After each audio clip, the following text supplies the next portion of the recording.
Mike, Chris, and Wayne. I'm thrilled to be here in Indiana with the men and women of the NRA. You are great American patriots. Chris Cox, Wayne LaPierre, Oliver North. I've been following Oliver for a long time. Great guy. 3 extraordinary champions for the Second Amendment. And I'm a champion for the Second Amendment, and so are you. It's not going anywhere. It's under assault. It's under assault, but not when we're here, not even close. I also want to thank our tremendous Vice President and Indiana's native son, Mike Pence, has done a fantastic job. And we're grateful to be joined by a number of terrific leaders from the Hoosier State. Governor Eric Holcomb. Where is Eric? You can't miss Eric, he's so big. Thank you, Eric. Senator Todd Young, terrific guy. Thank you, Todd. Senator Mike Braun, what a job he's doing.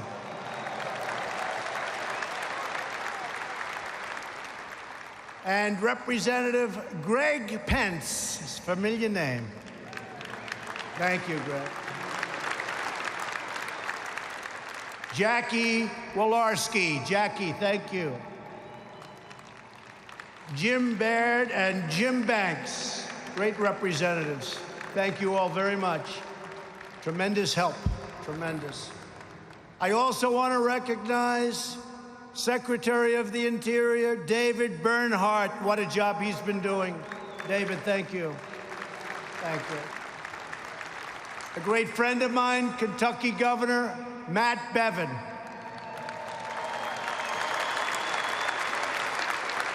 Thank you, Matt.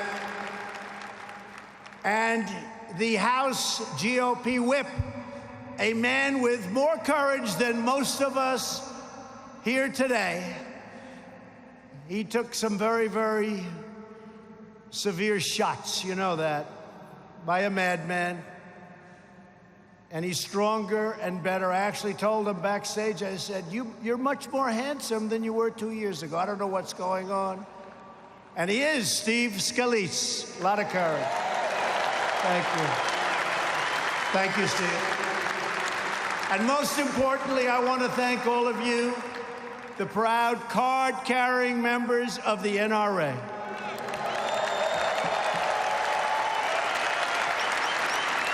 Every day you stand up for our God-given rights without exception, without fail, and without apology.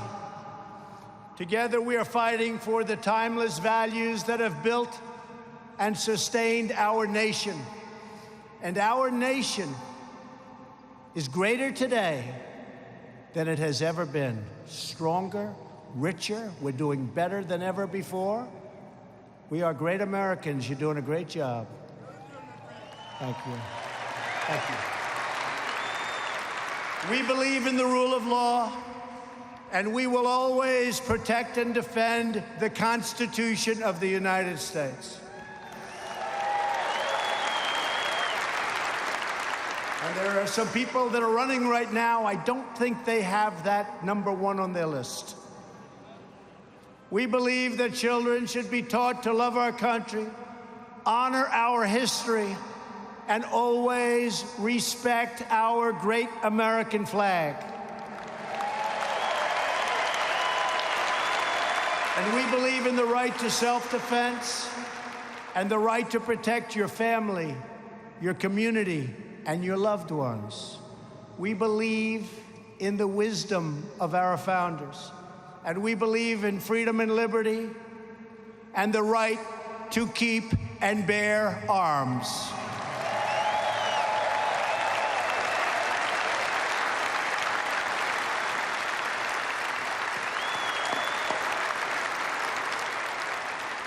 We know that faith and family, not government and bureaucracy, are the center of American life. And above all else, we know this. In America, we don't worship government, we worship God.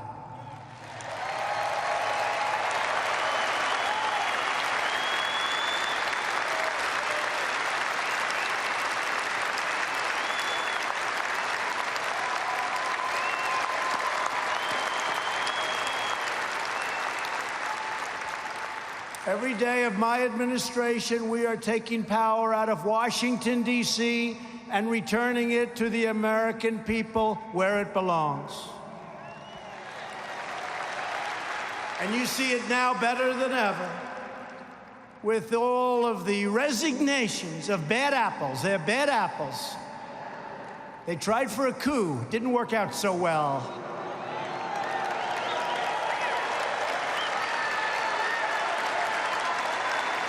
And I didn't need a gun for that one, did I? All was taking place at the highest levels in Washington, D.C. You've been watching, you've been seeing, you've been looking at things that you wouldn't have believed possible in our country. Corruption at the highest level, a disgrace. Spying, surveillance, trying for an overthrow, and we caught him. We caught him. Who would have thought in our country? But it's called what we all together have done. Started 2.5 years ago on that great November 8th. That was a great day. Remember that day? Great day. And in 1.5 years, we have one called November 3rd. It's November 3rd this time. Get ready to vote. You better. You better get ready to vote. But it's all called draining the swamp, and we are doing it faster than anyone ever thought possible. Very proud of it. And around the world, America is respected again because we are finally putting America first. Been a long time. Our economy is now the hottest anywhere on the planet Earth. Just this morning, we learned that the GDP smashed expectations, with the economy growing at an annual rate of 3.2% in the first quarter, always the worst quarter for whatever reason. 3.2.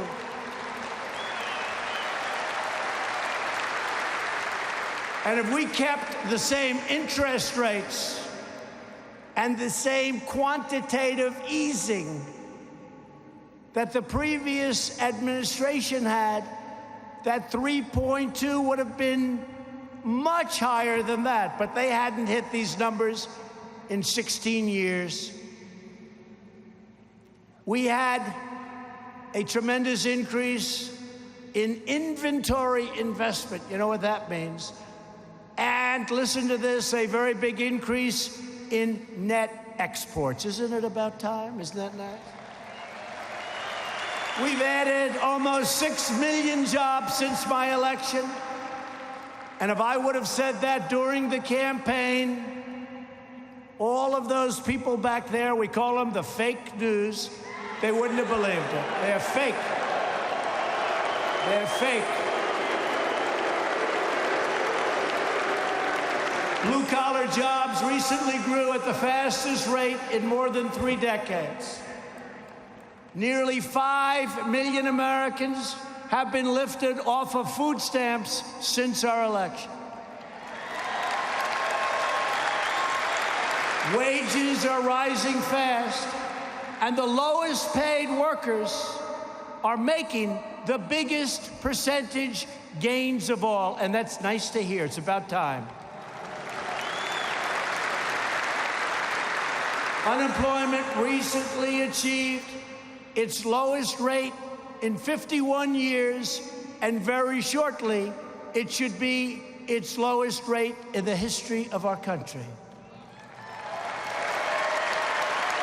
African American, Asian American, Hispanic American have reached the lowest levels of unemployment in our history.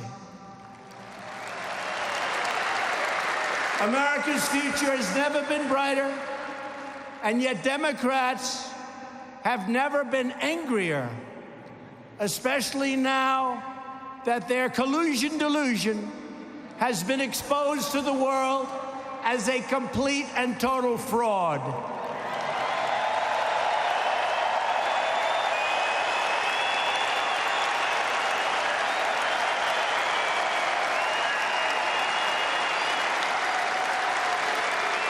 It's been the greatest political hoax ever in our country. Instead of working with us to rebuild our infrastructure, lower drug prices, which, by the way, this year, for the first time in 50 years, drug prices went down. They're going to go down a lot lower. And instead of working with us to fix our trade deals, which I'm doing without them, and continue creating millions and millions of new jobs, which we're doing at a level that people have not seen before, that people don't even believe. Democrats are obsessed with hoaxes, delusions, and witch hunts. That's what they're obsessed with. That's what they want to do. And we can play the game just as well or better than they do. Far-left radicals in Congress want to take away your voice, your jobs, your rights, and they especially want to take away your guns. You know that. They want to take away your guns. You better get out there and vote. You better get out there and vote. It seems like it's a long ways away. It's not. I was saying to Melania, our great First Lady, whose birthday it is today. Happy birthday, Melania.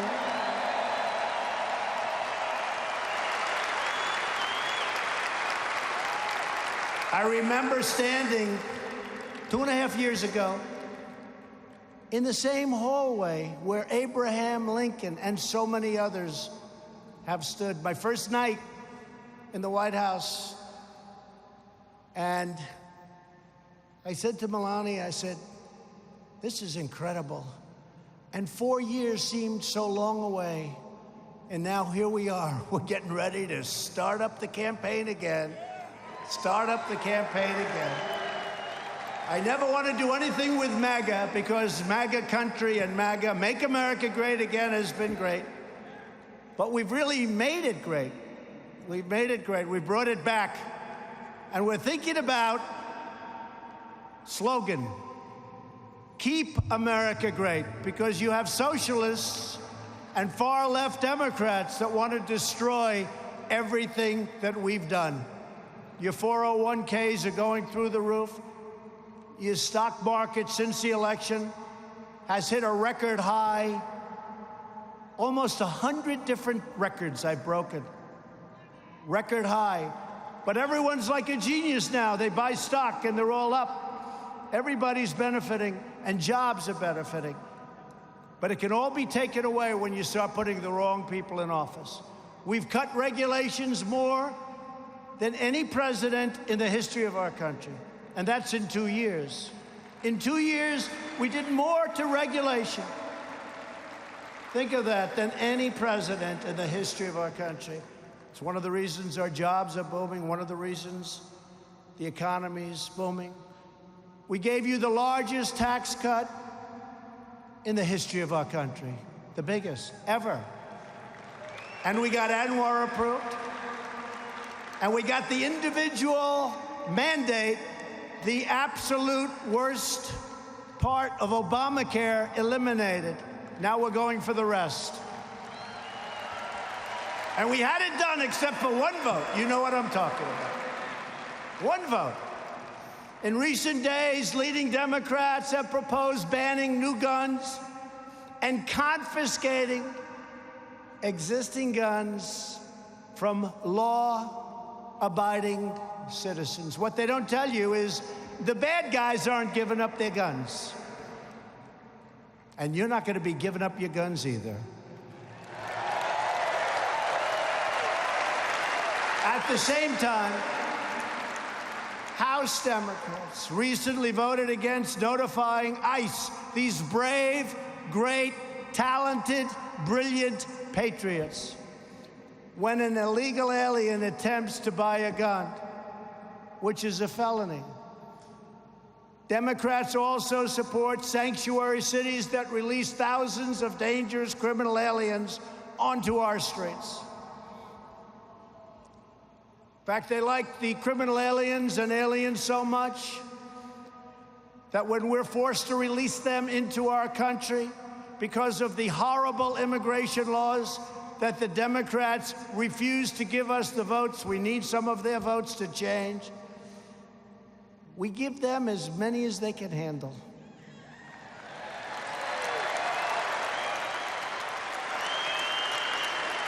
And they're not too happy about it, folks. They're not too happy. They said, who came up with that idea? They said only Trump could come up with that idea. We give them as many as they can handle. In other words, Democrats want to disarm law-abiding Americans while allowing criminal aliens to operate with impunity. But that will never happen as long as I'm your president, not even close.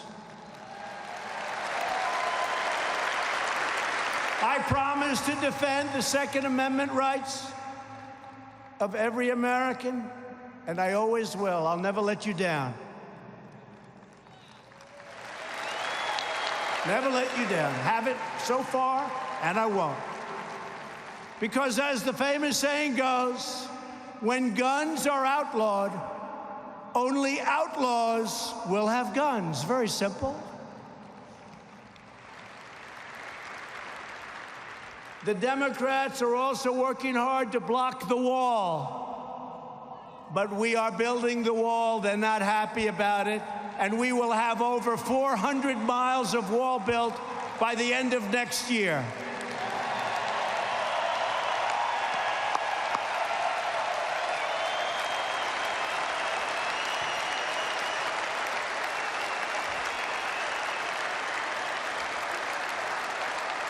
Building a lot of wall. I want to thank Border Patrol. I want to thank our great military.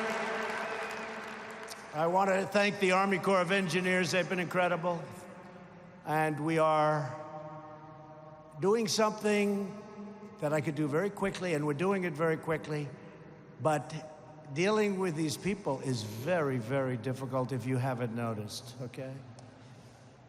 Any politician would have given up a long time ago. So we'll have over 400 miles of wall built by the end of next year. It's going up rapidly.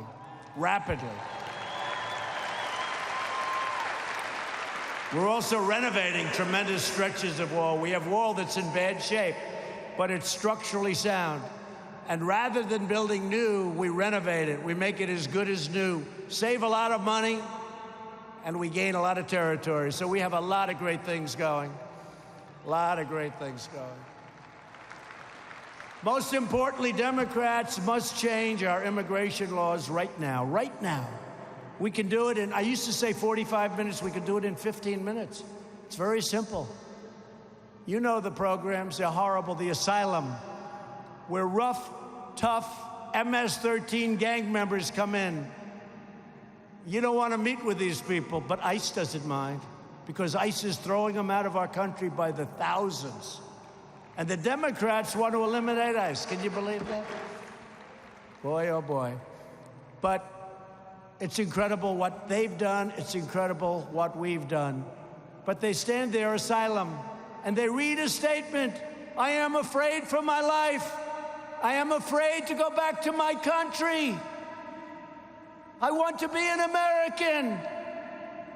And you look and you see a toughness that you don't see. And you just see what happens with the mayor of Tijuana and others. They say, these people, we try and help them, and they start hitting us. They start punching us. We don't want them in our country, and they're not getting into our country. And when they have in the past, a lot of them have come in, we're throwing them the hell out. They're out. We're getting them out. But we can fix the problem so easy. And when we fix the problem, the wall is one thing, and that will have an incredible impact. But they won't even be coming up if we change our old, broken, ridiculous, weak immigration laws. They won't even be coming up. They won't make the journey. The wall is still good to have. We need the wall. But all of those people you see coming up, thousands and thousands of people, they won't be coming because they're going to say there's no way we can get into the United States anymore except by going through legal channels.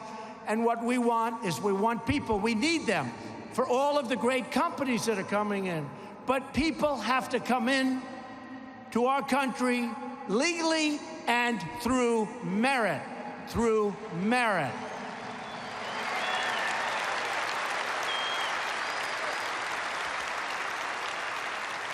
One of the gravest threats to the Second Amendment and to American freedom itself are activist judges. You see it every day. Every day. They almost always file in a certain little jurisdiction. I won't tell you what it is, but you all know. Every time we get sued on the ban, which we ended up winning, you know, we have the ban. We lost in the Ninth Circuit. We shouldn't have.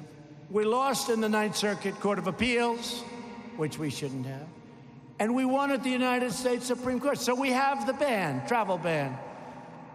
But the reporters, the other day, some reporter said, Donald Trump, who lost the travel ban? I didn't lose it. Well, what he meant, I lost it in the Ninth Circuit. But he didn't say we won at the United States Supreme Court. So everyone said, oh, that's too bad, he lost the travel. No, no, we won the travel ban in the United States Supreme Court. But they don't say that.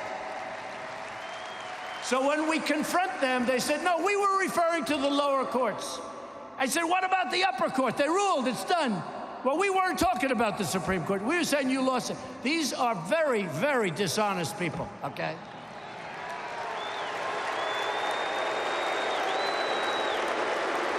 Nobody gets it. Why? They're opposed to strong military. They're opposed to all of the things we've done, including making our nation wealthy, including high GDPs, including all of the security and all of the law enforcement, all of the things we're doing. It's incredible.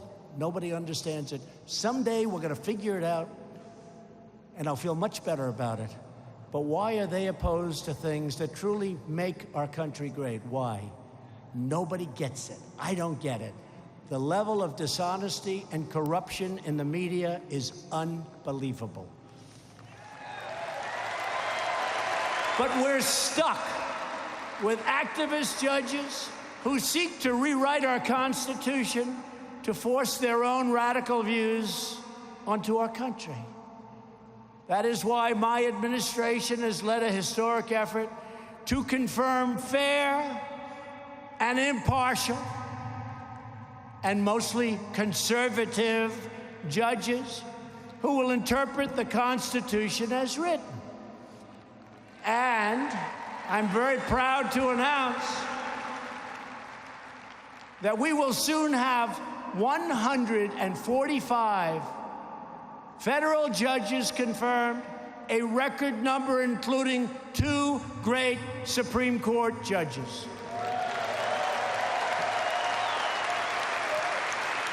Justice Gorsuch, Justice Kavanaugh, 2 fantastic justices. In fact, next week, we will confirm our 100th federal judge. Nobody knows what that means. The percentage is incredible. Nobody knows what that means.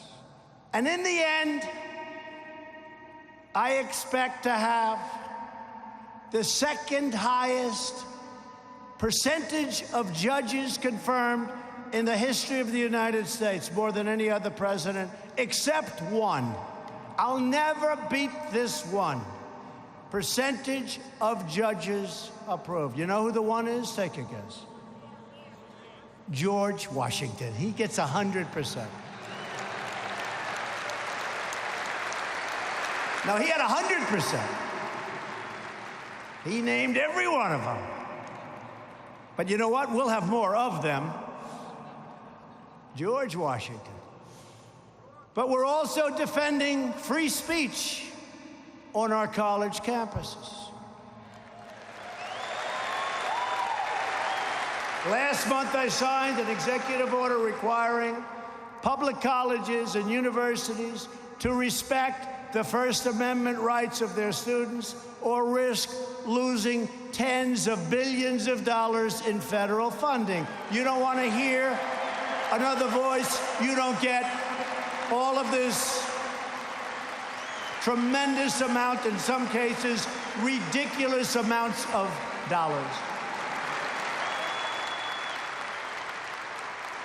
And we have shut down the previous administration's massive abuse of power, known as Operation Choke Point.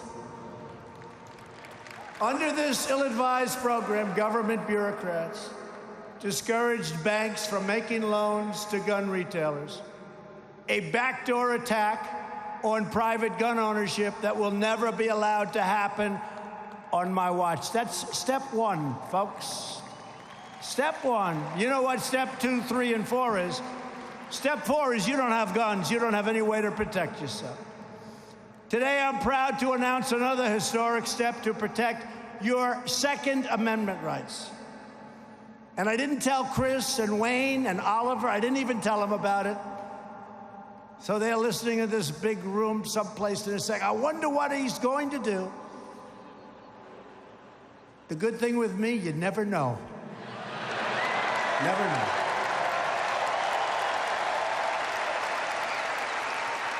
That's why we're making trade deals that are so good for our country. So in the last administration, President Obama signed the UN Arms Trade Treaty. And in his waning days in office, he sent the treaty to the Senate to begin the ratification process. This treaty threatened your subjugate, and you know exactly what's going on here, your rights and your constitutional and international rules and restrictions and regulations. Under my administration, we will never surrender American sovereignty to anyone. We will never allow foreign bureaucrats to trample on your Second Amendment freedom. And that is why my administration will never ratify the UN Arms Trade Treaty. I hope you're happy.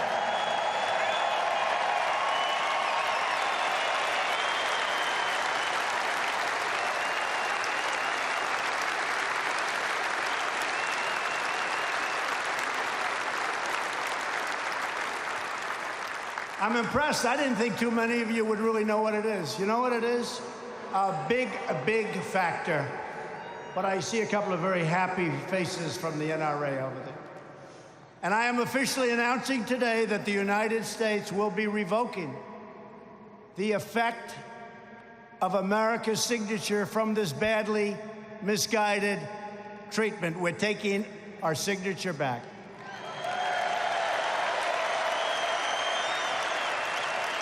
The United Nations will soon receive a formal notice that America is rejecting this treaty.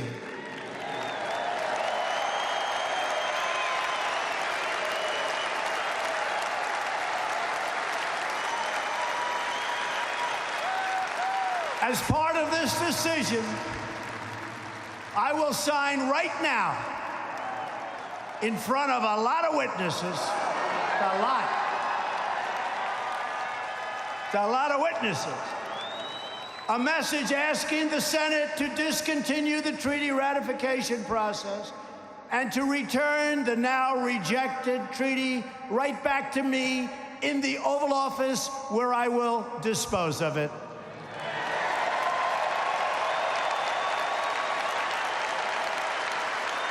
By taking these actions, we are reaffirming that American liberty is sacred and that American citizens live by American laws, not the laws of foreign countries. Thank you.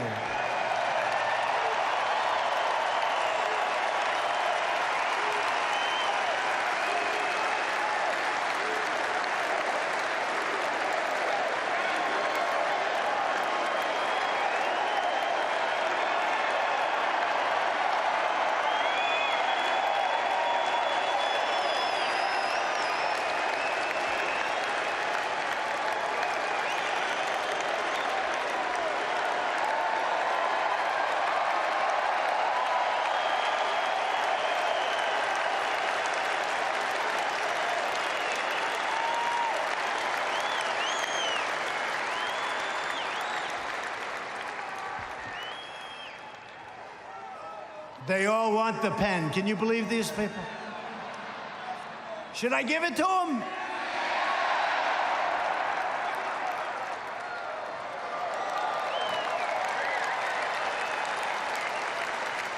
Famous pen.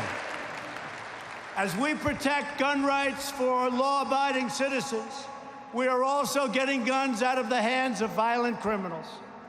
When I took office 2 years ago, one of my highest priorities was to reduce violent crime. In the 2 years before my inauguration, the murder rate had increased by more than 20%, and the United States had experienced the largest increase in violent crime in over 25 years. For this reason, my administration resurrected Project Safe Neighborhoods, bringing together prosecutors, police, sheriffs, and citizens groups to put the most dangerous offenders behind bars. We funded 200 new violent crime prosecutors. We charged a record number of criminal offenders. And last year, we prosecuted the most violent criminals ever in our history. And now, violent crime is way down. Murders in America's largest cities dropped by 6% between 2017 and 2018. But I do have to ask you, what the hell is going on in Chicago? What is going on? We could solve that problem, we would have been down even a lot more. And it's not a tough problem to solve. You got to let law enforcement do what they have to do. They'll solve the problem very quickly, very quickly.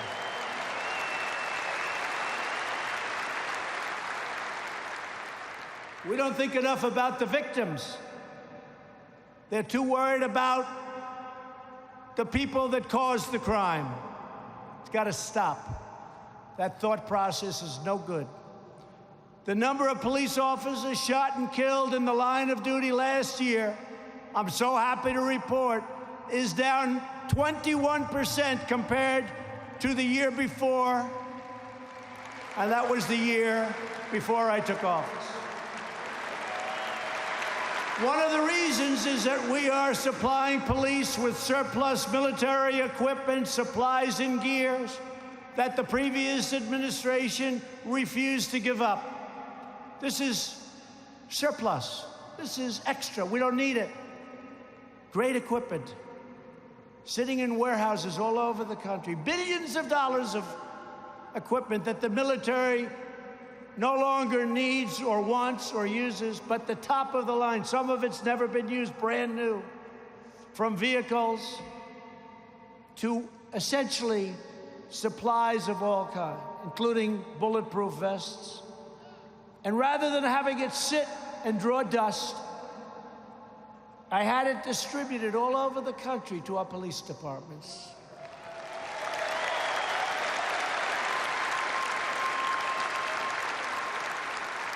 And that's why you see these numbers. It's a great thing. You know, a lot of being president is common sense, right? Don't you think, right? It's common sense. Have a good heart, but it's common sense. In this administration, we will always stand with the heroes of law enforcement. They're heroes. They're brave.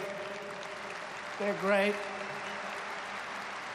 And they will tell you they haven't felt so proud of themselves for many years because they were abandoned by Washington. They were abandoned by our politicians. And not just the Obama administration. Before that, they felt abandoned. Well, they know that I love them, and we're going to protect them just like they protect us. Incredible people, great people. We've also taken critical steps to improve school safety. More than 30 states now allow teachers that are highly trained, talented people, to carry guns in the classroom to protect themselves and to protect their students who they love. Who's better? Who's better?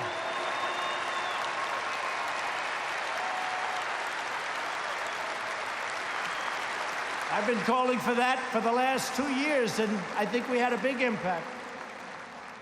Some legislation's passed, and they don't have that few paragraphs. And the legislators actually go back to governors and say, we're not passing it unless you allow that to happen.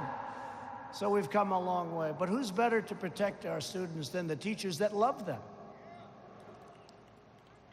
Through Stop School Violence grants, we are helping local schools and police departments to hire more officers, train more teachers, and address early warning signs of mental illness.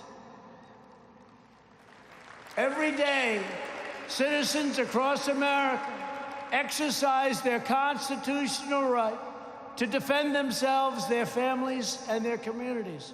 That's a constitutional right. They want to take it away from you. They will take it away. You let these maniacs get into office, they will take that right away. I mean, you see what's going on.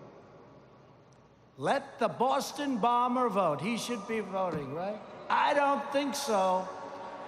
Let terrorists that are in prison vote. I don't think so.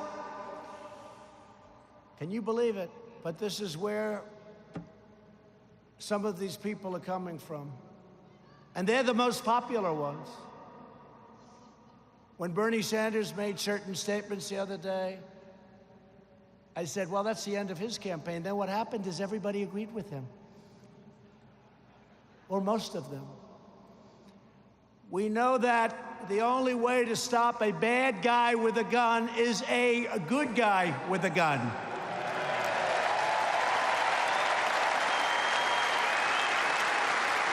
Now, I wanted to be a little bit more original than to use a phrase that you've probably heard 1,000 times. But what's a better phrase than that? We can't do better. How simple is that? Today, I want to give a few of these brave citizens the chance to share their stories directly with the American people. A lot of television back there. Of course, when I start going after them, you watch those red lights go off. They don't want any part of it. They turn those lights, then they come back. They need the ratings.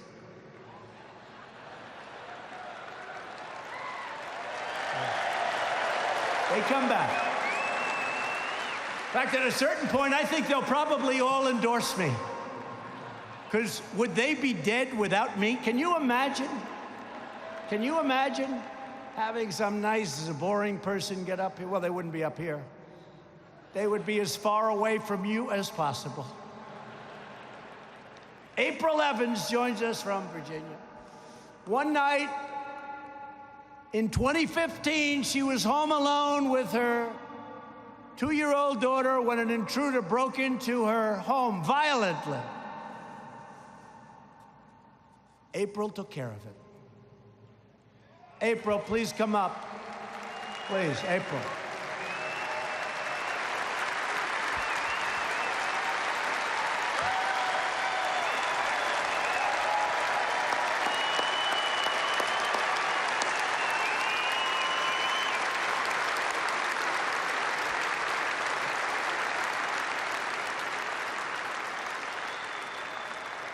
My husband is a police officer, and he works night shift. One night he was at work, and my daughter and I were home alone. Someone started banging so hard on the door it broke in 2 places. He demanded that I let him in. I called 911 and I went to my room to get the gun. I heard a loud crash, and when I came out to the hallway to see, he was running towards me with a look in his eyes that I'll never forget. I shot him twice, and I held him at gunpoint until the police arrived.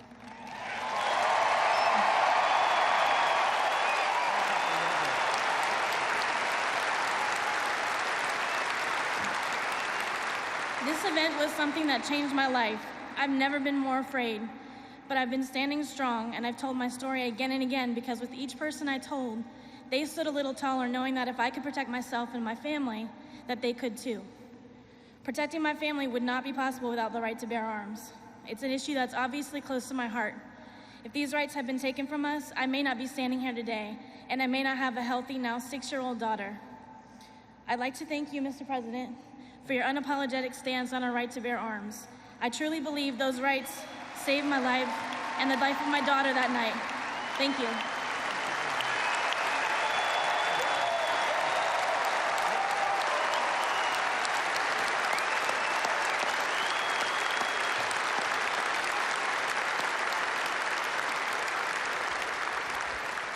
Thank you, April. She was able to defend herself. Also with us is Mark Vaughn, who owns a meat processing plant in Oklahoma. When an employee began attacking coworkers with a knife, viciously and violently, Mark drew his gun and ended the assault immediately, saving countless innocent lives. Mark, please come up.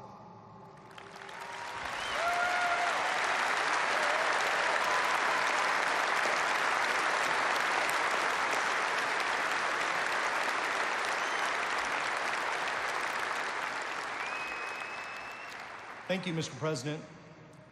Welcome all. I got a call late one Thursday afternoon while sitting at my office. A frantic call from our customer service group said an attacker with a knife was victimizing people in our office. I ran to my vehicle, ran the 100 yards to the other end of our complex. It was a very chaotic scene. Screaming, crying, blood everywhere. I immediately entered the building, ran down a hall. I immediately entered the building, ran down a hallway, and saw a man attacking a woman in the neck and head with a large knife. I yelled. He stopped, paused for a moment, and ran at full speed toward me. At about 18 feet, I fired 3 rounds from my AR-15 carbine.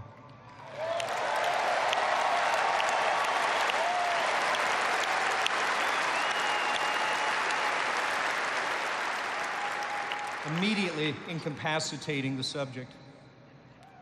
He was a determined attacker. Unbeknownst to me, moments before, he had decapitated a coworker and had targeted several others in our operation to be attacked that day. I was able to take that action because I had a gun and I was prepared to use it.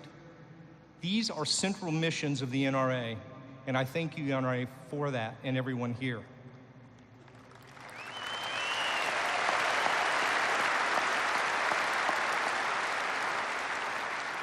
We have but one true thing, one true mission before us today, and that's to come together like we never have before, to preserve our foundational freedom to bear arms in the defense of ourselves, those we love, those we seek to protect, and most importantly, our liberty.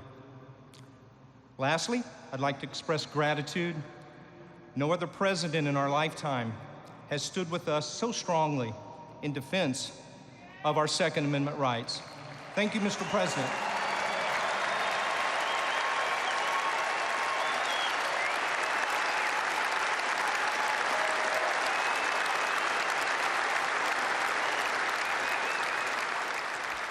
Thank you, Mark. Appreciate that. Thank you very much. Great job. Thank you. Finally, Stephen Williford joins us from Sutherland Springs, Texas, great state of Texas, where a mass shooter opened fire at the First Baptist Church.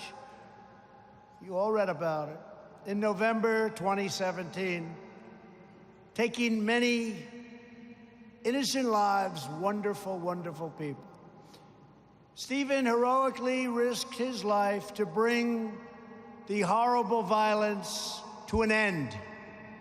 Stephen, please come up and say a few words.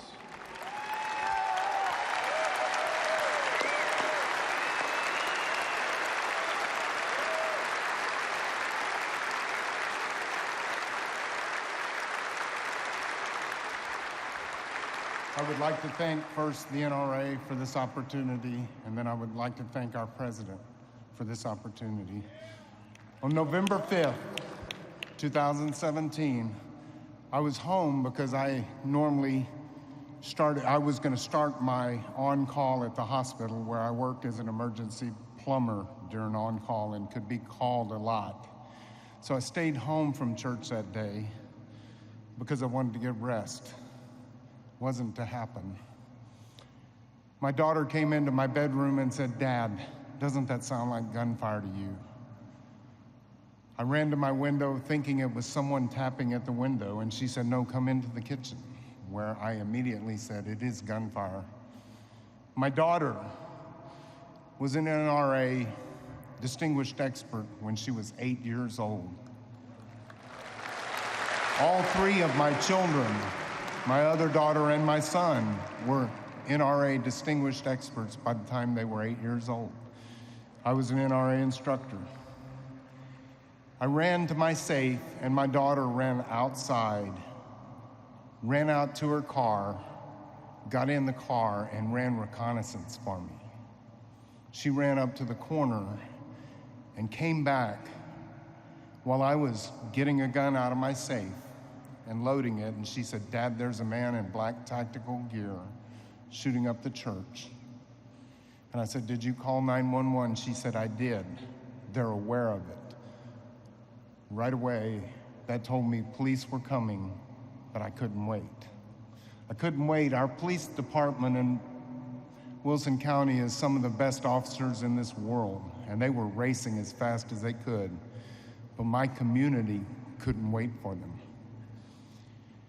I ran out the door and I told my daughter to load another magazine for me because I gave her busy work. I didn't want her to be there if I failed, and I didn't want her to be there for a target for him. The Holy Spirit took over me at that moment, and as I ran across the street, I yelled out. The gunman heard me inside, so did some of the people from the church, so did my own daughter. He came running out of the church and started shooting at me. I put 2 shots, center mass. He stopped shooting at me, ran to his vehicle. The 2 shots, center mass, he had Class 3 body armor on. They made no difference, but when he ran and turned around his door to his vehicle, I put 1 in his side and 1 in his legs. He got in his vehicle, he put 2 more shots through the side window.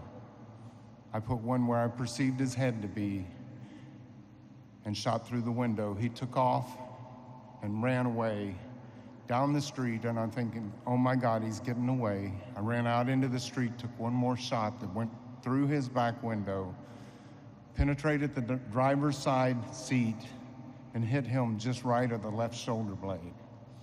He continued to run.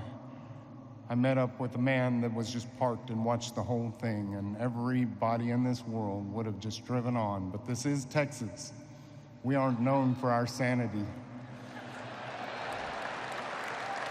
I found out later his name is Johnny. and I got in the truck with Johnny and we gave chase. And at the end, the gunman, being the coward that he was, took his own life. Inside the church were more heroes than we can even talk about in a limited amount of time. But I'm here today to talk about the fact that I used my own AR-15 to confront a shooter that had dropped 15 30-round magazines in my church. He murdered 26 people and injured 20 more. There were only 7 people that walked out of that church without a gunshot wound. If it were not for our Second Amendment rights and the right to carry an AR-15, the same style gun that he had, then I would have been outgunned myself. And if it were not for God covering me and protecting me, I would not have been successful that day. I want to thank the NRA for being relentless in protecting our Second Amendment rights. And I would like to thank this president for defending the Second Amendment. And I would like to say today, he says, make America great again. And he's including you. You will make America great again with him. But he needs you, he needs your vote. And if you do not get out there and vote for this man, then it's on you. Thank you very much to the NRA, and thank you for President Donald Trump.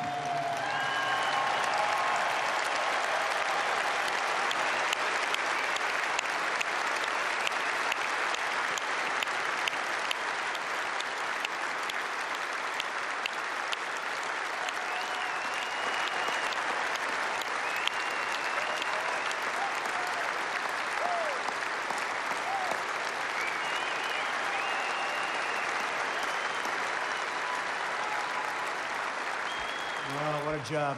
Thank you. Thank you. Can't say it better than that. But I want to thank you all for your courage, because you're really living proof that law-abiding gun owners make a tremendous, tremendous difference. Tremendous difference. You know, Paris, France, they say has the strongest gun laws in the world. And you remember those maniacs when they went into the nightclub. I use this example. There are many examples. But they shot one person, another person, another person, another person. Hundreds of people dead and horribly wounded to this day. That was 5 years ago. If there was one gun being carried by one person on the other side, it very well could have been a whole different result. This shooting went on so long, and there wasn't a thing you could do about it. Get over here, boom. Get over here, boom. And then they left. They were captured later. If there was only one gun, if there were 2, 3, 4, it wouldn't have happened. Tiny percentage by comparison. But it probably wouldn't have happened, because the cowards would have known there are people in there having guns. It wouldn't have happened. So people don't really understand the other side of the argument. I have the debate a lot, and I win the debate all the time. And the next day you see the same person who was so badly defeated in the debate going out and saying the same thing. Even though he or she, I really believe, know that you can't justify their side of the argument. So gun owners make our communities safer, and they make our nation stronger. Americans have always understood this truth going back to the earliest days of our nation. 2 months before the American Revolution broke out, with the shot heard round the world, a group of patriots gathered along a bridge in Salem, Massachusetts. In the preceding months, British soldiers had confiscated muskets in Boston, You know the story well. Gunpowder was seized in Somerville, and the patriots in Salem knew that the redcoats would soon come for the town's cannons. But the Americans were prepared. They already loved our country, and they were determined to defend their rights to the death. When hundreds of British soldiers arrived at the bridge, the Americans stood firm, blocking their path. When swords were drawn, they didn't flinch. When the redcoats tried to steal American boats, the patriots sank those boats and sank them very quickly. When a British soldier held the tip of his bayonet against a man's chest, that man, Joseph Witcher, tore open his shirt and dared him to do his worst. Soon the crowd grew larger as civilians came from miles around to stand side by side with their great countrymen against tyranny. In the face of such unbreakable resolve, the king's soldiers had no choice but to admit defeat and failure and retreat. In the courageous actions of those early Americans, we see the defiant and determined spirit of patriotism that has always willed America to its greatest victories. It is a spirit that is passed down from generation to generation, from fathers and mothers to sons and daughters. It is the spirit that lives in each and every one of you. Our duty, our responsibility, our sacred charge is to preserve the freedoms that our ancestors gave their very lives to secure. Because no matter how many centuries go by, no matter how much the world changes, the central drama of human history remains the same. On one side are those who seek power, control, and domination. And on the other side are patriots like those in this hall who stand upright and plant their feet in eternal defense of our liberty. And with God as our witness, we swear today that we will defend our rights, we will safeguard our freedoms, we will uphold our heritage, we will protect our Constitution, and we will make America stronger, prouder, safer, and greater than ever, ever, ever before.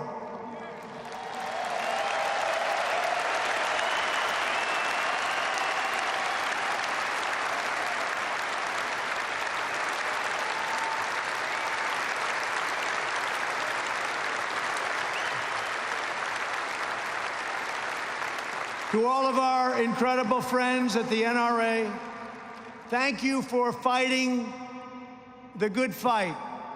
It is an honor to fight by your side, and it's an honor to be with everyone in this giant hall today. I am with you. I will never, ever let you down. Thank you. God bless you, and God bless the United States of America. Thank you. Thank you.